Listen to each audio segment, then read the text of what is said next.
Asia আজ দাঁড়িয়ে আছে এক গভীর মানবিক বিপর্যয়ের সামনে। ইন্দোনেশিয়া, শ্রীলঙ্কা ও থাইল্যান্ড, এই তিন দেশে স্মরণকালের সবচেয়ে ভয়াবহ বন্যা যেন পুরো অঞ্চলটিকে তছনছ করে দিয়েছে। অতিবৃষ্টি আর দুর্যোগে ইতোমধ্যে প্রায় ১,৮০০ মানুষের প্রাণহানি ঘটেছে।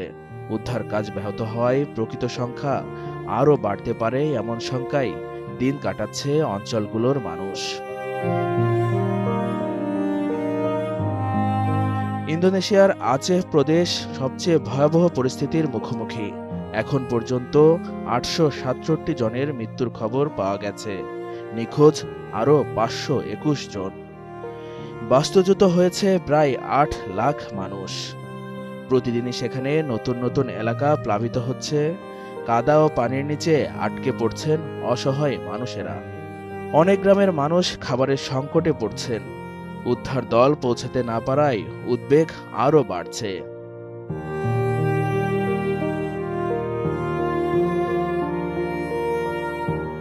আচের গভর্নর চোখে জল নিয়ে বলছেন, মানুষ এখন শুধু বন্যায় নয়, ক্ষুধায়ও মারা যাচ্ছেন।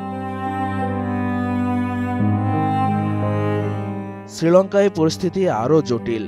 বন্যা ও ভূমিধসে ৬০৭ জনের মৃত্যু নিশ্চিত হয়েছে, নিখোঁজ ২১৪ জন। দেশটির প্রেসিডেন্ট একে ইতিহাসের সবচেয়ে কঠিন প্রাকৃতিক দুর্যোগ বলে ঘোষণা করেছেন। দুর্যোগ ব্যবস্থাপনা কেন্দ্র জানিয়েছে ৭১,০০০-এরও বেশি ঘরবাড়ি ক্ষতিগ্রস্ত, ৫,০০০ ঘর সম্পূর্ণ ধ্বংস। বৃষ্টিপাতের পূর্বাভাস আরও ভূমিধসের আশঙ্কা তৈরি করেছে। অন্যদিকে থাইল্যান্ডে বন্যা কেড়ে নিয়েছে ২৭৬টি প্রাণ।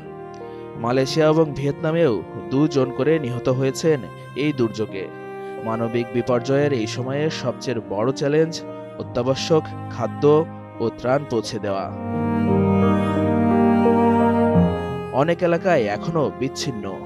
মানুষ অপেক্ষা করছে, হয়তো কারো হাত বাড়িয়ে আসবে, হয়তো আবারও কিছু মানুষ নিখোঁজের তালিকায় যুক্ত হবে।